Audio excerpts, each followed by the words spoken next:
سنہری تھیلی۔ قصبے سے دور پہاڑی علاقے میں عاقل نامی لڑکا اپنے والدین کے ساتھ رہتا تھا۔ 11 سالہ عاقل 5ویں جماعت کا طالب علم تھا۔ اس کے والد پہاڑوں کو توڑ کر پتھر ملک کے مختلف حصوں میں بیچنے والے ٹھیکیدار کے ساتھ کام کرتے تھے۔ رمی عورتوں کے لیے سلائی کڑھائی کرتی اور یوں ان کی گزر بسر ہوتی۔ پڑھائی سے فارغ ہو کر عاقل اپنی امی کا ہاتھ بٹاتا تھا۔ وہ سلائی اور کڑھائی کیے ہوئے کپڑے ماں کے بتانے پر خواتین کے گھروں میں پہنچا آتا۔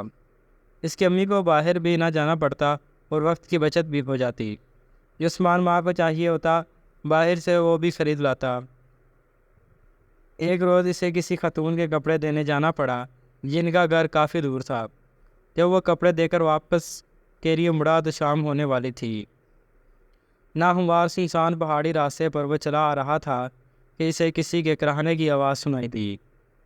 اسے محسوس ہوا کہ آواز بڑھتے پتھر کے پاس سے آ رہی ہے۔ کون ہے؟ کہتا وہ پتھر کے قریب پہنچا۔ وہاں اپنے برابر ایک بہت خوبصورت بچے کو دیکھا جو اپنے پیر کے پکڑ کر کرا رہا تھا۔ اس کے پاؤں میں نوکیلا کانٹا چبھا تھا جس کی وجہ سے پاؤں میں سوجن ہو رہی تھی اور خون بھی رس رہا تھا۔ تم کون ہو؟ یہاں کیسے آئے؟ یہ کانٹا کیسے چبھا؟ اسے دیکھتے ہی عاقل نے حیرانی سے کئی سوال پوچھ ڈالے۔ بہت تکلیف ہو رہی تھی، کانٹا نکالنے کی ہمت بھی نہیں ہے۔ کیا تم میری مدد کرو گے؟ بچے نے مدد مانگی تو وہ سراہ لاتے ہوئے اس کے پاؤں کے پاس جھکا۔ ارے وہ دیکھو کتنا خوبصورت پتھر ہے، عاقل نے ایک طرف اشارہ کرتے ہوئے کہا۔ جیسے ہی بچے نے ادھر دیکھا عاقل نے جٹ سے کانٹا نکال دیا۔ ارے کانٹا نکل گیا؟ میں ڈر رہا تھا کہ بہت تکلیف ہوگی مگر تم نے تو کمال کر دیا، بچے نے خوشی سے کہا۔ عاقل مسکرا دیا اور اپنی کلائی پر لپیٹا رومال پھاڑ کر اس کے پاؤں میں پٹی بھی باندھ دی۔ بہت شکریہ دوست، میں تمہارا احسان مند رہوں گا۔ شام ڈل رہی ہے، اب ہمیں اپنے گھر جانا چاہیے۔ ٹھیک ہے، مگر تمہارا گھر کہاں ہے؟ تم نے اپنا نام بھی نہیں بتایا۔ میرا نام بنٹو ہے اور جنگل کے اس پار ہمارا گھر ہے۔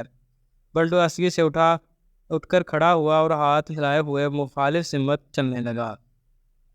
عاقل بے تیزی سے اپنے گھر کی جانب چل پڑا۔ گھر پہنچا تو امی کو پریشان پایا۔ انہوں نے دیر سے آنے کی وجہ پوچھی تو عاقل نے سب سچ بتا دیا، جس پر امی نے اسے بہت شاباش دی۔ عاقل کے ابو رات میں تھکے ہارے گھر آئے تو بہت پریشان تھے۔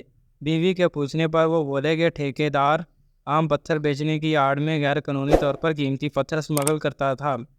وہ پکڑا گیا اور کام کا سلسلہ بند ہو گیا ہے۔ اب پتہ نہیں گھر کا خرچ کیسے چلے گا۔ دن گزرتے گئے، سلائی کڑھائی سے کی گئی جمع پونجی ختم ہو چکی تھی۔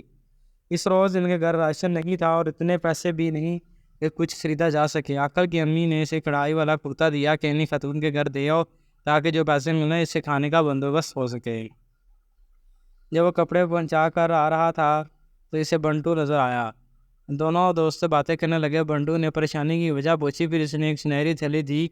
اسے اپنے پاس سنبھال کر رکھنا، جب کوئی مسئلہ ہو تو سچے دل سے دعا کرنا اور اس میں سے ایک بیج نکال کر زمین میں دبا دینا۔ عاقل گھر پہنچا، ماں کو پیسے دیے، ابو دکان سے بن لے آئے اور انہوں نے شکر ادا کر کے بھوک کی شدت کم کی۔ رات میں سونے سے پہلے عاقل نے دعا کی اور پھر ہتھیلی میں سے ایک چھوٹا سا بیج نکال کر گھر کے پچھلے حصے کی مٹی میں دبا دیا۔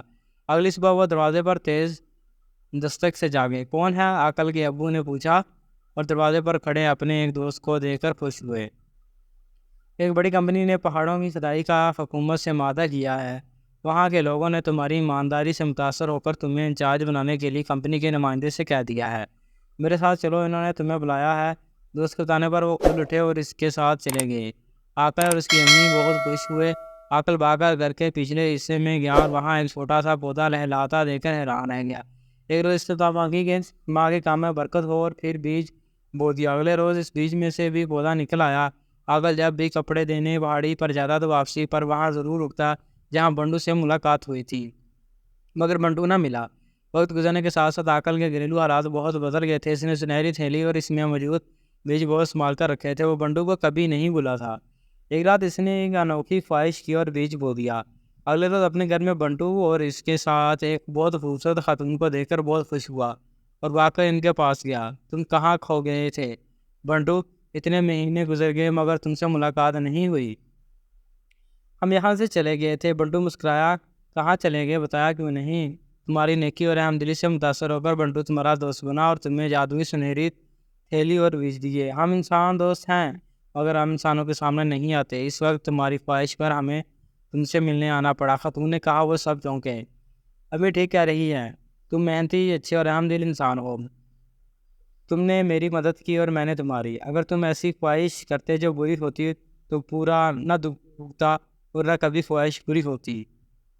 تمہاری خواہش کا احترام کرتے ہوئے ہم تم سے ملنے پرستان سے آئے ہیں۔ کیا آپ عقلیں نکلاتے ہوئے کہا؟ ہاں، ہم انسان نہیں، میں پری زاد ہوں اور امی ملکہ پری ہیں۔ ان کی بات سن کر عقل بجھا کر رہ گیا۔ ابھی ہمیں جانا ہوگا۔ ہمیشہ اچھے کام کرنا، جھوٹ سے بچنا اور دوسروں کی مدد کرتے رہنا، ورنہ سنہری تھیلی اور بیج غائب ہو جائیں گے۔